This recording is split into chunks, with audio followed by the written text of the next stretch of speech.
Bonjour à toutes et à tous, ça y est, il est là, enfin, le dernier projet de Christophe Bollinger, Rise and Fall, euh, financement participatif il y a, je sais même plus, 1 an et demi, 2 ans peut-être, c'était long, c'était très long, ça a été reporté, il y a eu des petits problèmes de production, donc ils ont dû relancer la production de certaines pièces, enfin bref, ça a été très long.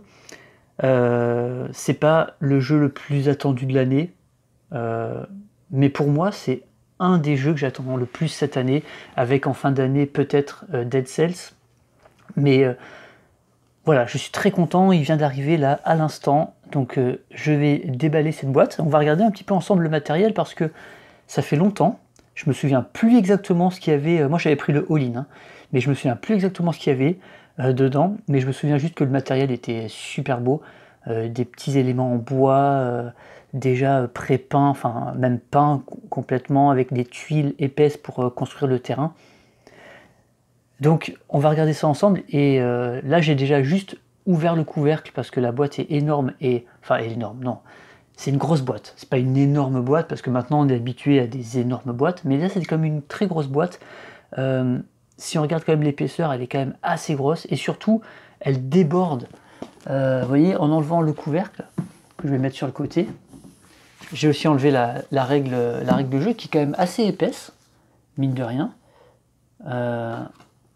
Parce que je pense qu'il doit y avoir déroulement du jeu. Ah non, il y en a peut-être deux en fait. Ah non, il y a deux, ouais, il y a deux livrets. Oui, d'accord, il y a un livret pour le jeu solo et un livret pour le jeu multi. Et quand on enlève ça, regardez comment ça dépasse. Mais en fait, tout simplement parce que dans la boîte, il y a le module du jeu solo hein, qui était séparé du jeu de base. Donc on pouvait le prendre en plus pour une quinzaine d'euros, je crois. Et le jeu, ça c'est probablement en fait le jeu solo, tout ça. Donc c'est pour ça que ça dépasse. Donc si on enlève ça, on va regarder tout à l'heure. Hein. Là voilà, là ça rentre. Et puis du coup il y a toutes les tuiles, toutes les planches à dépuncher. Donc après, une fois que ça sera dépunché, je pense qu'on pourra tout remettre dans la boîte. On fera le test hein, et ça devrait rentrer de manière confortable. J'espère, je sais pas en fait. Donc déjà on va se débarrasser, donc comme je vous disais, les deux règles.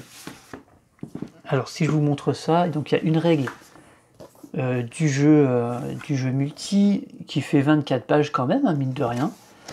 Parce qu'il y a eu énormément de stretch goals, donc il y a eu des tuiles qui ont été rajoutées, il y a eu des modes de jeu qui ont été rajoutés. Donc on regardera ça tranquillement tout à l'heure. Là on va juste s'occuper du matériel et probablement que dans la journée ou demain, je reviens avec une vidéo qui va mieux parler du mode solo et on verra un petit peu ce que ça donne. Et puis voilà, la règle pour le mode solo. Bon, on regardera ça tranquillement un peu plus tard. Mode coopératif, mode campagne. Après, il y avait l'option aussi d'acheter 2 boîtes de jeux pour jouer, plutôt que de jouer de 1 à 4, pour pouvoir jouer jusqu'à 8 personnes. Ça, honnêtement, je ne l'ai pas fait, ça revenait vraiment trop cher.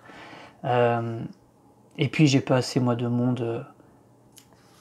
Voilà. Ça aurait pas été assez amorti, je trouve. Donc, on va se débarrasser des petits... J'aime bien, moi, quand il y a ça dans les jeux. Je sais pas ce que vous en pensez, moi, j'aime bien. Franchement, ça leur coûte rien. C'est un petit truc avec, voilà, quelques feuilles de papier.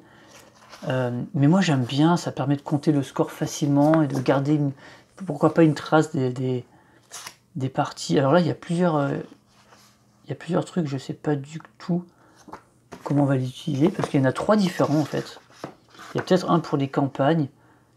Non, ça c'est pour le solo, puisqu'il y a des civilisations non joueurs, je crois que c'est. Donc ça doit être pour le solo, gagné, perdu, point de renommée, ok. Et ça pour le multi, mais il y en a 2 différentes.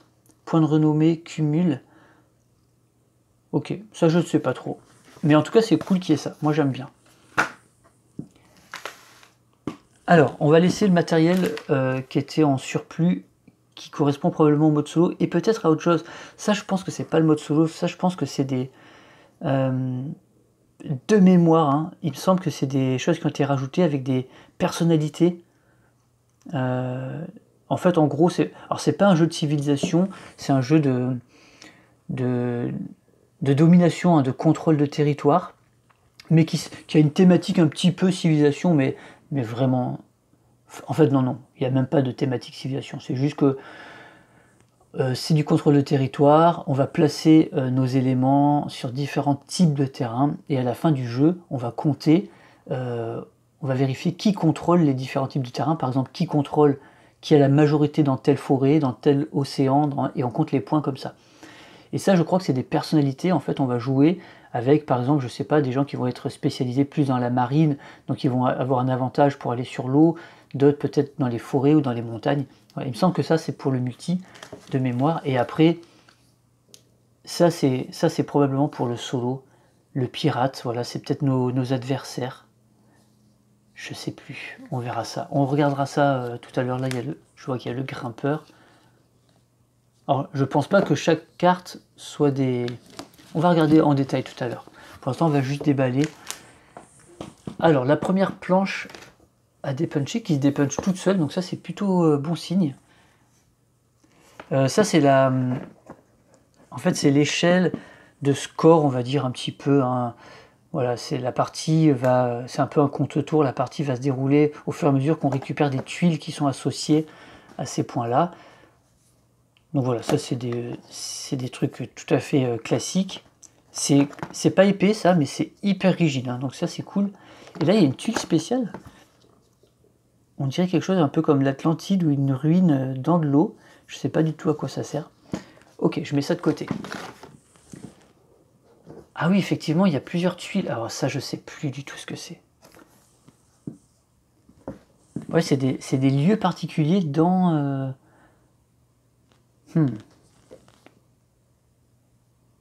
voyez, là, il y a un temple, je vais en défaire une. Il y a un temple dans une montagne. Alors là c'est les fameuses tuiles hyper épaisses. Parce qu'en fait, vous avez cette mécanique de construction de terrain qui fait complètement partie du jeu, où on va superposer des tuiles. Donc on va commencer par les tuiles d'eau, puis des tuiles de plaine, puis des tuiles de forêt, puis des tuiles de montagne. Et donc ça va faire un terrain en relief. Et regardez l'épaisseur. En fait, c'est du double épaisseur par rapport aux tuiles normales qu'on a l'habitude de connaître. Regardez. Vous voyez ? Ça, c'est la taille standard de tuiles qu'on a d'habitude. Alors, elles sont hyper rigides. Hein. Ça bouge pas, on dirait que c'est du plastique. C'est assez incroyable. Mais ça, c'est taille normale, épaisseur normale, parce que là, on est sur un truc d'eau. Donc, c'est la couche qui va être la plus basse. Donc, on n'a pas besoin qu'elle soit épaisse. Par contre, celles qui vont se poser par-dessus, elles vont être plus épaisses. Et regardez la différence. Ouais, elles sont 2 fois plus épaisses. C'est assez impressionnant. On va voir sur les tuiles plus grandes. Mais le terrain de jeu va être vraiment sympa quand on va superposer 4 épaisseurs comme ça. Ça va faire des reliefs. Je trouve ça vraiment cool. Hein. Ici, on a... Ok, donc un truc à dépuncher pour l'argent. Alors, il a mis un effet foil dessus, un effet brillant. Bah, j'aime bien, c'est sympa. Pourquoi pas. Il n'y avait pas de proposition de pièces en métal hein, dans le jeu, sinon je l'aurais, hein, puisque j'ai pris la totale. Mais ça me dérange pas, hein. Franchement, ça me dérange pas qu'on ait des pièces comme ça. Moi, le carton, ça me dérange pas plus que ça. Parfois, je remplace par d'autres pièces, mais là, apparemment, on va sur du... Alors, est-ce que c'est vraiment... Oui, ça doit être les pièces. Est-ce que ça, c'est vraiment des pièces? Ça, c'est plutôt pour les... C'est plutôt pour le score, je pense. Mais bon, du 10... Bon, je verrai, je sais pas trop ce que je vais faire. Et voilà, on a les fameuses tuiles ici, de forêt, de plaine, d'épaisseur double. C'est impressionnant la taille et la dureté de la chose, quoi.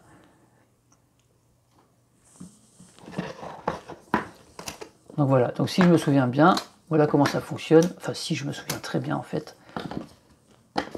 Donc on commence par mettre une couche... on commence par tapisser le terrain de jeu par les océans, puis dessus on va mettre de la plaine, puis par-dessus petit à petit on va mettre toutes les plaines, après les joueurs vont placer les forêts, puis ils vont placer les montagnes, puis ils vont placer les glaciers. Et donc vous voyez, on se retrouve avec un terrain de jeu qui peut ressembler à des choses comme ça. Vous voyez ? Voilà. Et donc avec des reliefs. Et quand il y a une épaisseur de plus de 2, ça crée en fait une falaise. Et donc les unités ne peuvent plus grimper. Par exemple, pour passer de là à là, on ne peut pas. Il faut passer là. Puis là, puis là. On ne peut pas monter directement ici. Et ça va faire un terrain de jeu avec cette épaisseur. Ah, ça va vraiment être sympa, hein. Ça va vraiment être très cool à construire et puis après à jouer. C'est une des particularités du jeu, hein, c'est que la carte est créée par les joueurs. Donc même si elles ne seront pas complètement différentes les unes des autres, puisqu'on aura toujours des forêts, des montagnes, des glaciers, mais on va avoir des montagnes et des forêts de plus ou moins grandes. Donc il va y avoir des stratégies qui vont se mettre en place selon les parties, parce que, me semble-t-il, les montagnes donnent plus de points que les forêts, qui doivent donner plus de points que les plaines. Donc il va y avoir un enjeu, tout le monde va essayer de se jeter sur ces types de terrains selon la taille, il y aura des stratégies qui vont se mettre en place comme ça. Voilà. Après ça va ressembler plus ou moins, elles vont toutes se ressembler évidemment, mais c'est la physionomie qui va être un peu différente. Voilà. Donc je ne vous montre pas toutes les tuiles, ça sert à rien. Et puis voilà les tuiles d'océan, donc les premières qu'on place, et celles-ci n'ont pas besoin d'être en double épaisseur, puisque c'est les premières. C'est malin, c'est très malin, c'est très intelligent. Bon, on connaît Monsieur Bollinger, hein, c'est quelqu'un qui fait des jeux très intelligents, ça, il n'y a pas de doute là-dessus. Il a de l'expérience, le bonhomme. Et il a son style, hein, son style à lui, on aime ou on n'aime pas, je pense. Hein. Mais c'est vrai que d'un jeu à l'autre, on reconnaît un petit peu sa patte et on sait ce qu'il aime. Voilà. Moi, j'ai qu'un seul jeu de lui, c'est Living Planet, qui est un super jeu, je trouve, mais en solo c'est moyen. On s'ennuie en solo, je trouve. Donc, par contre, en multi, c'est très sympa. Parce que la mécanique du jeu est spécialement faite pour le multi. Hein, voilà, donc, c'était difficile de l'adapter en solo. Là, sur Rise and Fall, le peu de solo que j'ai vu, c'est d'ailleurs lui qui présente une vidéo, ça a l'air très sympa. Donc on va voir. Mais j'ai surtout envie de jouer avec mes potes. Ensuite, ce qu'on trouve dedans, c'est des boîtes. Alors, des boîtes qui s'ouvrent, je vais essayer de vous montrer ça. Je vais pencher là. Est-ce que si je penche, ça passe? Un peu dangereux. Si je la mets comme ça. Donc il y a des boîtes, alors c'est pas vraiment du thermoformage, c'est pas non plus des boîtes de rangement, mais c'est des compartiments comme ça avec des mousses. Alors là, ici, évidemment, il y a toutes les unités. Oh là là, purée, qu'est-ce que c'est beau! Qu'est-ce que c'est beau! On va regarder ça ensemble.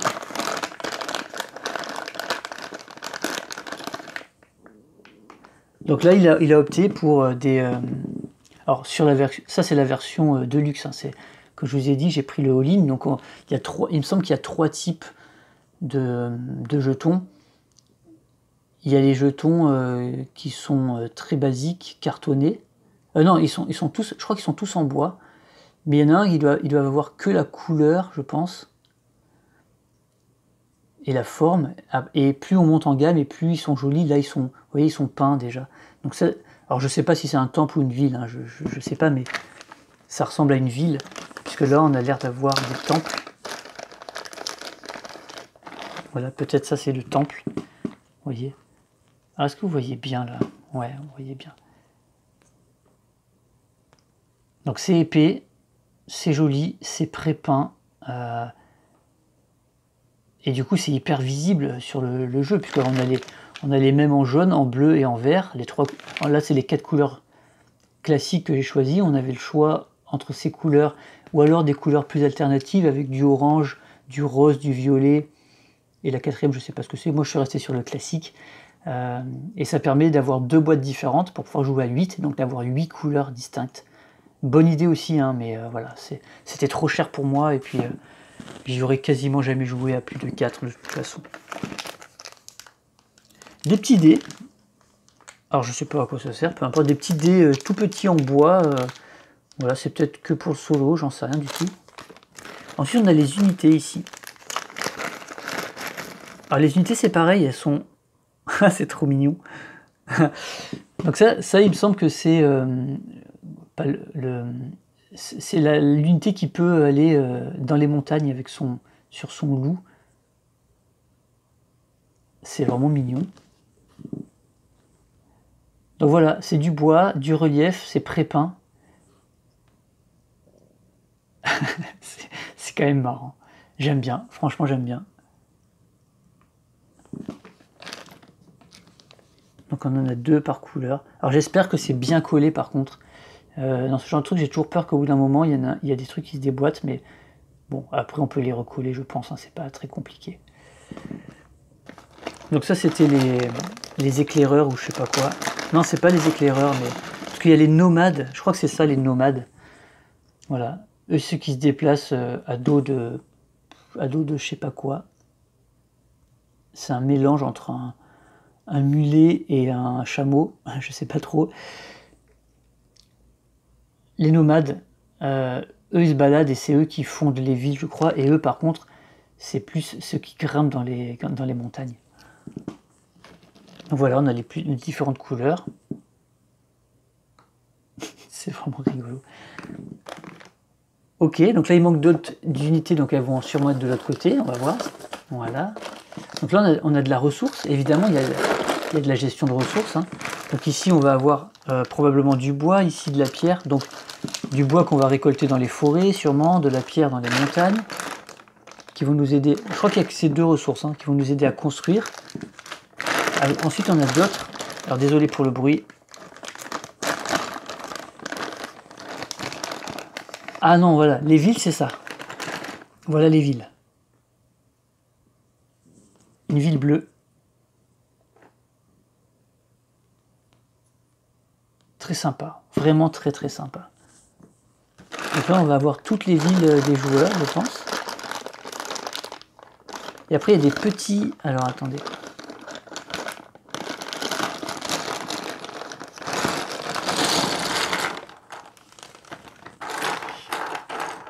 J'ai l'impression que j'en vois une qui s'est déjà décollée. Vous voyez, regardez. Il y en a une qui s'est déjà décollée. Alors c'est pas très grave. Hein. C'est pas très grave. C'est très simple de mettre un petit coup de glu. Alors soit elle a été décollée, soit elle n'a pas été collée. J'ai l'impression qu'elle a été... Ah. Si, elle a peut-être été collée. Bon, ça c'est pas très... À la limite, on peut même ne pas les coller, hein, parce que regardez, ça s'emboîte et ça tient très bien, donc il n'y a pas de problème. Mais je pense que là, ils ont dû oublier le point de colle, parce qu'on voit pas de marque. Le point de colle a dû être oublié lors de la fabrication, mais c'est pas très grave. Voilà, moi je le mettrai, il n'y a aucun souci là-dessus. Donc voilà les villes de chaque couleur, ça c'est très cool. Je suis en train de tout déballer là, je fais n'importe quoi. Ensuite, on a d'autres choses. On va voir les bateaux.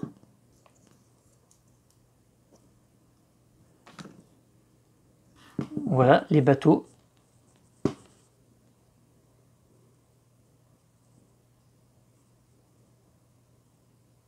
Avec une petite, un petit dessin sur la... Est-ce que c'est les mêmes pour chaque couleur? Sur la voile. Ah non, c'est pas les mêmes. Ah, c'est cool. Voilà, petite attention, c'est pas grand-chose. Hein. Mais sur les voiles, selon la couleur, on n'a pas le même dessin. Là, il y a un soleil. Là, il y a une espèce de tourbillon. Voilà. Ensuite, on a...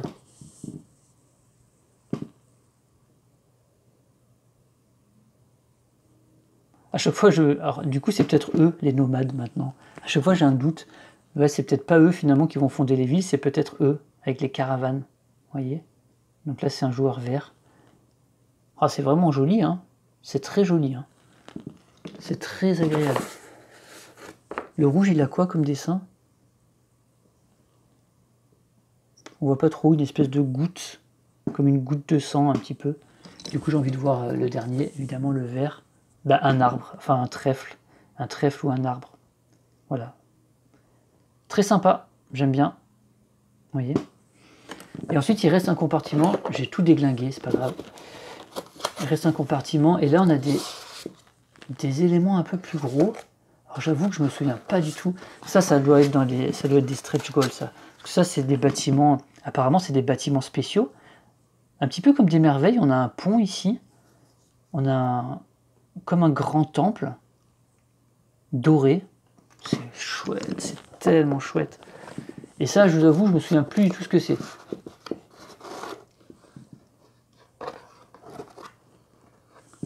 On a des... Qu'est-ce que ça peut être, ça?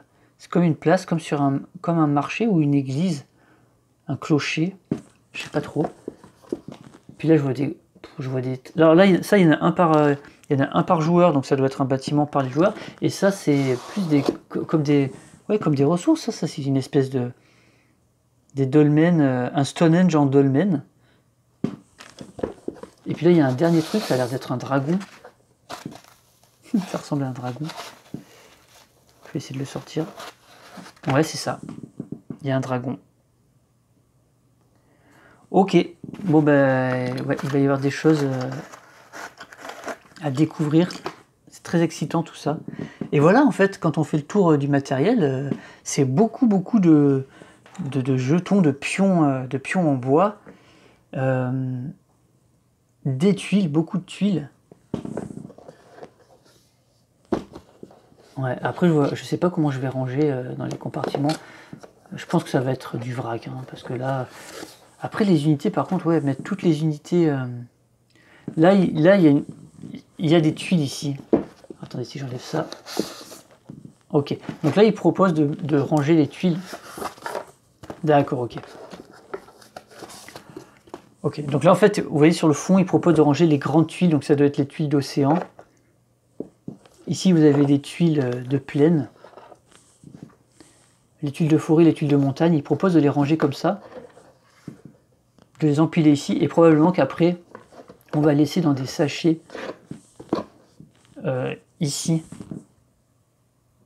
Faire un petit sachet. Alors moi, ce que je fais toujours dans ces cas-là, c'est que je récupère des sachets de couleurs, enfin des sacs en tissu rouge, bleu, jaune et vert, et dedans je mets toutes les unités par couleur. Comme ça, le joueur il prend son petit sac et dedans il a toutes ses unités et c'est joli.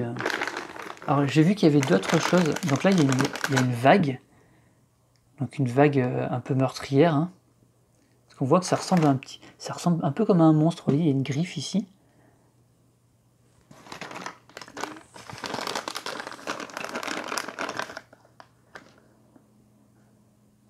Et on a aussi ça. Ok. Ça fait un peu peur. Bon. Ça me paraît très bien. Ça, si on ouvrait les cartes un peu pour voir. Alors voyons le premier paquet hein, qui ressemblait à ça. Alors, donc effectivement, ça a l'air d'être des personnages spéciaux. Il y a une espèce de Cthulhu. Voilà. Donc là, il n'y a rien noté, hein, donc il faut se référer, je pense, à la règle pour savoir qui il est et puis voir un peu son bonus. Donc ça doit être des bonus de personnalité. Il y a même un rat. Trop bizarre. Ok. Donc ça doit probablement être optionnel. Hein. On peut jouer au jeu avec des avantages de départ. Avec une petite asymétrie de départ ou pas. Donc il y en a quand même quelques-uns de différents. Ça peut être... Ah, c'est pas mal, hein. Ah, il y en a même beaucoup, en fait. Ah, il y en a vraiment beaucoup. Alors il y en a qui sont plus ou moins... qui donnent plus ou moins envie d'y aller. Il y en a qui ressemblent... qui sont très moches. Donc il y a tout ça, en fait, en... Ok. Comme personnage jouable, je pense. Et puis ça donne une petite asymétrie de départ. Très bien. Ensuite, on a d'autres cartes avec ce dos, là. Je sais pas ce que ça peut être. Ça a l'air d'être des... Ah, 1, 2, 3, 4, 5... Ok, il y a peut-être... C'est avec les... Vous avez vu, c'est avec les bâtiments, enfin avec les jetons. Les pions spéciaux, hein, le dragon, l'espèce de dragon des mers, la vague. Ça doit être des méga-cités, je sais pas. Il y a cette espèce de pont. Ça doit être des objectifs, ça, ou je sais pas du tout ce que ça peut être. Avec des tuiles spéciales. Ouais. Ok, bah à voir. Soit c'est des objectifs, soit c'est des options qu'on peut mettre dans chaque partie pour ajouter de la variabilité. Ensuite, on a ces cartes-là qui, en fait, ont l'air de représenter des mondes déjà définis. Donc pourquoi pas, on peut... Ouais, ah, c'est pas si mal, en fait. Alors attendez, peut-être je suis pas dans le bon sens. Alors ça, je sais pas du tout ce que c'est. Et là, apparemment, il y a des cartes, voilà. On peut construire des cartes, en fait, déjà proposées par le jeu. Par exemple, Shistone. Il nous dit voilà comment placer les tuiles océan, puis comment placer donc avec 2 et 12. Ça c'est bien, voilà. Voilà, petit message aux créateurs de Monumental. Vous voyez, quand on propose de créer une carte, à côté, on met le nombre de tuiles qu'il nous faut. Par exemple là, voilà, je sais que je dois aller chercher 2 tuiles comme ça, 12 comme ça, 10 comme ça. Alors que dans Monumental, il nous donne ça. Monumental, il nous donne ça sans ça. Et maintenant, démerdez-vous, allez, faites votre carte. Et déjà, ça prend une demi-heure à faire la carte. Franchement, on dirait que c'est des débutants qui font les jeux des fois. Donc voilà, on met les océans, puis on place les plaines, puis on place les forêts par-dessus, et puis les montagnes avec les glaciers. Et à la fin, voilà, si on décide de jouer à ça, on jouera sur cette carte. Voilà, donc ça peut donner, peut-être pour commencer, donc ça vous voyez, c'est pour 2 joueurs. Il va y en avoir pour 3 et puis pour 4, voilà, selon la taille. Voilà, il y a 4, ok, il y a 4 cartes pour 4 joueurs, c'est cool. C'est pas mal, on peut voir un petit peu à quoi elle ressemble. Admettons, on joue à 4, on veut dire, ben voilà, soit on joue ça avec un glacier central, soit on joue ça là où c'est plus, ça fait plus archipel. Ouais, celle-là, elle est vraiment bizarre. Hein. Ok, pourquoi pas, hein, pour les gens qui n'ont pas envie de perdre trop de temps à construire la carte, et c'est sûrement des cartes qui ont été pensées par l'auteur et donc équilibrées. Donc à voir, ça peut être intéressant. Bonne idée. Je savais pas qu'il y avait ce genre de choses. Ok, après on a ce type de carte, et là je pense que c'est pour le solo. Hein. Par exemple, on peut jouer contre le pirate, et probablement qu'on va piocher. Alors, je sais pas exactement. Mais vous voyez, j'ai l'impression que c'est des cartes on va tirer. Si le nomade est dans une case pleine adjacente à une région de mer non dominée par le pirate. Ok, donc il y a ces actions probablement. Comment le pirate va jouer en fonction... Oh là là, ça a l'air... À chaque fois, c'est des conditions. S'il se trouve dans une machin, s'il se trouve là, s'il a ça, pour essayer de le faire jouer le plus intelligemment possible. Donc ça a l'air pas mal, hein, ça. Ah, j'ai très hâte de tester. Alors je crois que le pirate, il est assez fort. Il est assez chiant parce qu'il t'attaque par les mers. Je crois que j'avais cru comprendre ça. Donc il y a le pirate, il y a le cultiste. On peut avoir comme adversaire probablement le cultiste. Si je me trompe pas, hein, mais je pense que c'est nos adversaires en mode solo, ça. On va avoir aussi le grimpeur. Donc peut-être que lui va essayer alors, le pirate va essayer de contrôler les mers, le grimpeur probablement les montagnes, le cultiste va peut-être essayer de construire des temples, le barbare, je ne sais pas, peut-être les plaines, je n'ai aucune idée. Donc a priori, il y aurait 4 adversaires à affronter en solo. Bon, j'ai hâte de tester ça, on va voir. J'ai très très hâte. Et ensuite, il y a un dernier paquet de cartes. Alors, ce sont des cartes qui sont juste gardées ensemble. Elles sont pas dans un plastique. Alors, qu'est-ce que c'est ça? Si j'arrive à le sortir.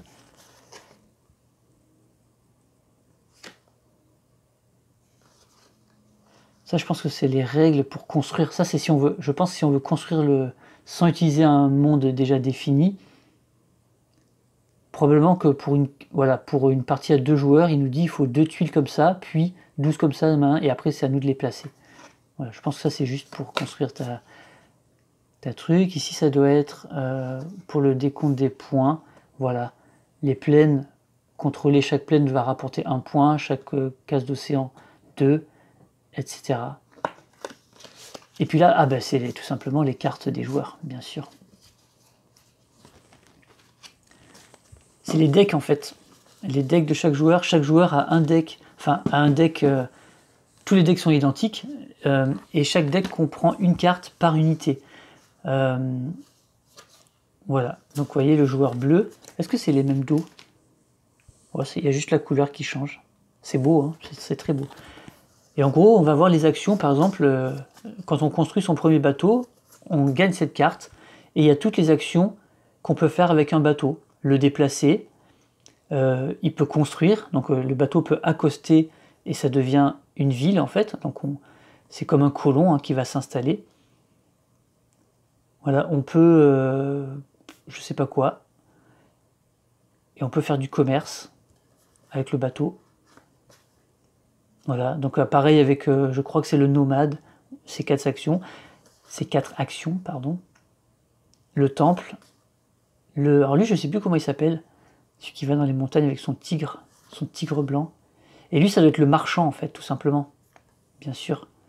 Et oui, il fait une action, ouais. Le marchand et puis la ville. Voilà. Ah c'est pas mal, c'est malin, c'est tellement malin. Ok, voilà, et le dernier matériel qui reste, alors je sais pas du tout ce que c'est ça. On dirait des paravents.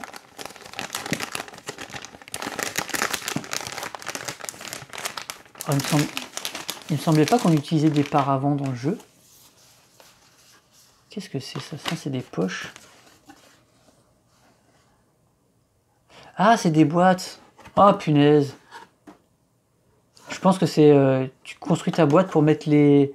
Oh là là, bien joué. Voilà. Une boîte de rangement en fait, en carton. Pour le joueur rouge, pour le joueur jaune, pour le joueur bleu, pour le joueur vert. Puis pour les autres unités. Oh là là, c'est bien joué, bien joué. Ok, donc en fait on crée notre boîte et puis dedans on met les unités. Super, ben voilà. Que demander de plus, hein? Voilà, ça fait plaisir quand même, hein. Et c'est pas compliqué, hein. On n'est pas obligé de faire, vous voyez. Voilà, il n'y a pas un thermoformage en plastique, c'est que du carton. Donc là on plie, on va mettre les tuiles, hop, et par-dessus. Putain, mais voilà, j'aimerais bien que tous les éditeurs voient ça, quoi. Putain, ça coûte quoi ça? Ça coûte quoi à produire? C'est un truc de carton assez... C'est souple, hein. Mais hop, on le plie, ça en fait une petite boîte. Et dedans, on met nos unités, puis après, on les met dedans, et ça fait un thermoformage tout en carton. Donc, on peut faire quelque chose de écolo, qui revient pas cher, et le jeu va être rangé. Ben voilà, c'est pas compliqué, et voilà. Donc, si les éditeurs pouvaient suivre cet exemple, pour un coût vraiment bas, on peut proposer une solution de rangement correcte. Et ça, voilà, comme ça, on n'a pas besoin nous-mêmes de faire des boîtes en origami. On n'a pas besoin de se taper un truc en plastique dans nos boîtes parce que voilà, il y a beaucoup de joueurs aussi qui sont sensibles à la cause écologique. Donc le carton avec du carton. Alors si en plus c'est du carton issu de recyclage, c'est encore mieux. Mais voilà, avec du carton, on peut tout faire, hein. Et puis du bois, voilà, du bois. Putain, voilà, on n'est pas obligé d'avoir du plastoc tout le temps, hein. Et encore moins d'avoir des figurines dégueulasses qu'on est obligé de peindre. Voilà, moi je suis pour ce genre de choses.